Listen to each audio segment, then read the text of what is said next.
देखो कोई अपना है, सपना पूरा करना है, हिम्मत की मिसाल है, देखो क्या कमाल है, छोटी सी वो माया है। ला ला ला ला ला ला ला ला ला ला ला ला ला ला ला ला ला दुश्मनों को ललकारे हैं, अपनों के वो ढाले हैं, लाई नए बहारे हैं, देखो क्या कमाल है, छोटी सी वो माया है। ला ला ला ला ला ला ला ला ला ला ला छोटी सी वो माया है। ला ला ला ला। बादलपुर की माया। बादलपुर नाम के एक छोटे से गांव में प्रभुदास और उसकी गर्भवती पत्नी रामरती एक छोटे से घर में रहा करते थे। प्रभुदास गांव के पोस्ट ऑफिस में नौकरी किया करता था। दोनों ही बहुत भले लोग थे। अपने आसपास पड़ोस के लोग से हमेशा मिलजुल कर रहा करते थे। उनके पड़ोस में रहने वाली बसंती खाली समय में रामरती से बातें करने आ जाया करती थी।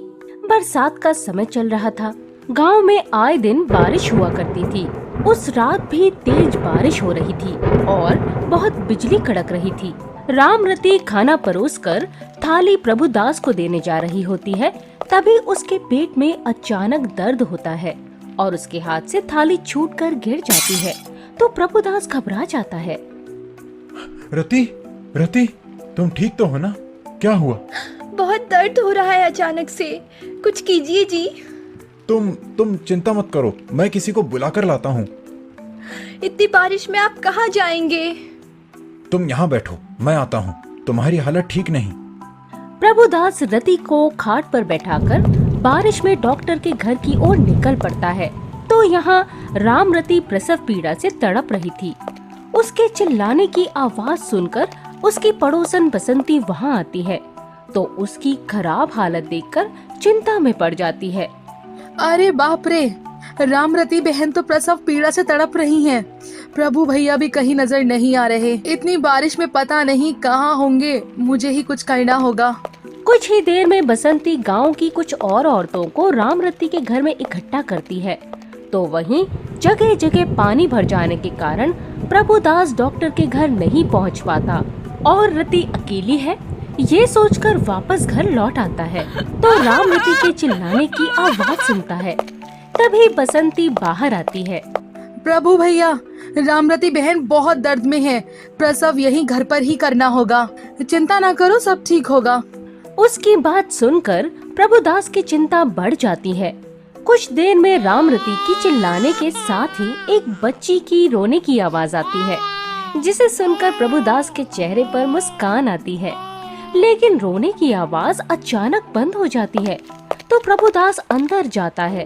बसंती ने एक बच्ची को गोद में लिया हुआ था। बेटी हुई है प्रभु भैया, लेकिन अचानक से इसने आंखें बंद कर ली हैं। नहीं, ऐसा मत कहो बसंती बहन, ये नहीं हो सकता। जहाँ खुशियाँ मिलने वाली थी वहाँ अचानक ही बच्ची के रोना बंद करने से मायूसी फैल जाती है जैसे कोई अनहोनी हो गई हो। रामरती रोना शुरू कर देती है और प्रभुदास भी नम आँखों से बच्ची को अपनी गोद में लेता है। अचानक ही जोरों की बिजली कड़कती है और बच्ची दोबारा रोने लगती है। ये देखकर सभी हैरान रह जाते हैं।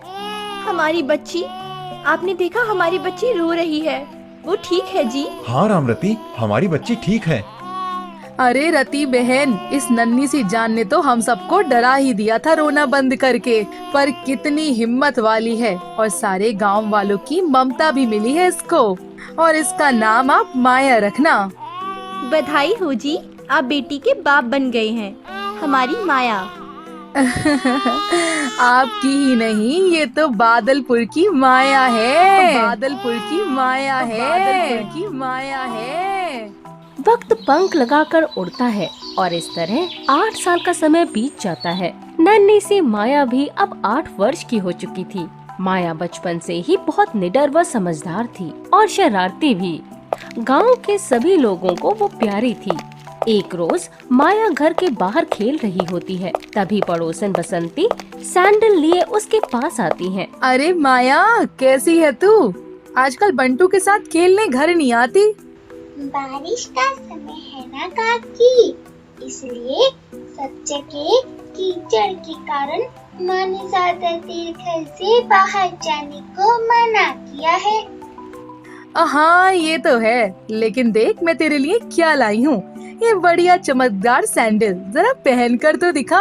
है। वो सैंडल देखकर माया को बहुत खुशी होती है, लेकिन जैसे ही वो उन्हें लेने के लिए हाथ बढ़ाती है, तभी उसकी माँ हाथों में जूते लिए उसे आवाज लगाती हुई वहाँ आती है।